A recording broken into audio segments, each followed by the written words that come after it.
ինքնիշխանության սահմանափակում, զիջողական դիվանագիտություն, ներքին լեգիտիմության վտանգ։ Անգամ արհեստական բանականությունն է այս կերպ որակում Հայաստանի Ադրբեջանի պահանջով սահմանադրությունը փոխելու որոշումը։ Իսկ ինչու պետք է Հայաստանը փոխի սահմանադրությունը։ Ըստ Ադրբեջանի, մեր մայր օրենքը տարածքային պահանջներ ունի Բաքվից։ Իսկ Նիկոլ Փաշինյանի խոսքով, մեր երկրին հարկավոր է նոր սահմանադրություն, որը քաղաքացիների կամքի վրա հենված, քաղաքացիների կամքից բխող պետական կարգ կհաստատի Հայաստանում։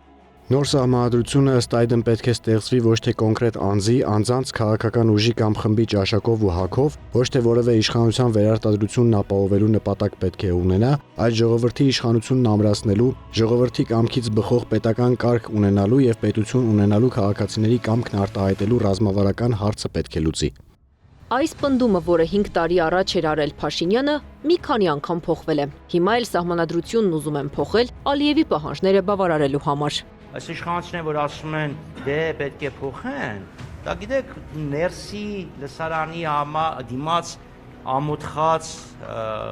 արդարացումներ են։ Գործող իշխանությունը սահմանադրական փոփոխությունից կտրուկ անցավ սահմանադրությունը փոխելուն։ Գոհար Մելոյանի խոսքով գեթ 1 դրույթ այդ նոր սահմանադրությունից ներկայացված չէ հանրությանը, ունենալով արդեն 2 անգամ ձևավորված սահմանադրական բարեփոխումների մասնագիտական մարմին, վարչապետի որոշում մինչև 2024 թվականը սահմանված վերջնաժամկետով, որն ի դեպ խախտվեց։ Այն երկարաձգվեց մինչև 2026 թվականը։ Մինչ օրս նյութական փաստաթղթավորված գեթ անգամ 1 դրույթ չի հրամցրել մեզ հանրությանս, խախտելով թե Վենետիկյան հանձնաժողովի նախադեպային հսկայական պրակտիկան, որը ենթադրում է, որ պետություններում սահմանադրական բարեփոխումների գործընթացները պետք է իրականացնեն ներառականության,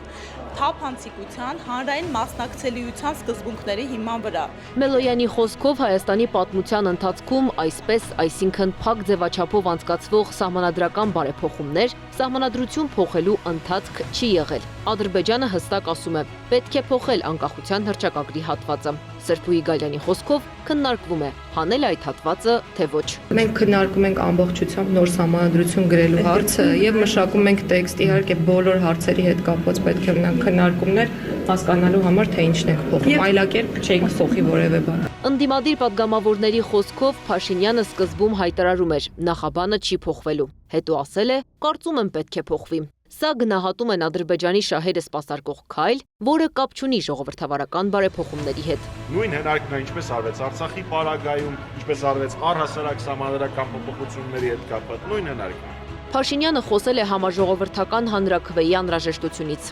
Հասարակության շրջանում կարծիք կար, որ 2026-ի համապետական ընտրությանը զուգահեռ քաղաքացիների ընտրությանը ներկայացնելու են նաև սահմանադրությունը։ Ընդամենը 1 տարի է մնացել, մինչդեռ Մելոյանի խոսքով ոչ մի տող փոխվող սահմանադրությունից չկա։ Ի դեպ, ըստ գործող սահմանադրության 207 հոդվածի, հանրաքվեի դրված ակտն ընդունվում է այն դեպքում, երբ կողմ է քվեարկում մասնակիցների կեսից ավելին, բայց հանրաքվեի մասնակիցների թիվը պետք է լինի հանրաքվեներին մասնակցելու իրավունք ունեցող քաղաքացիների թվի 1/4-ը։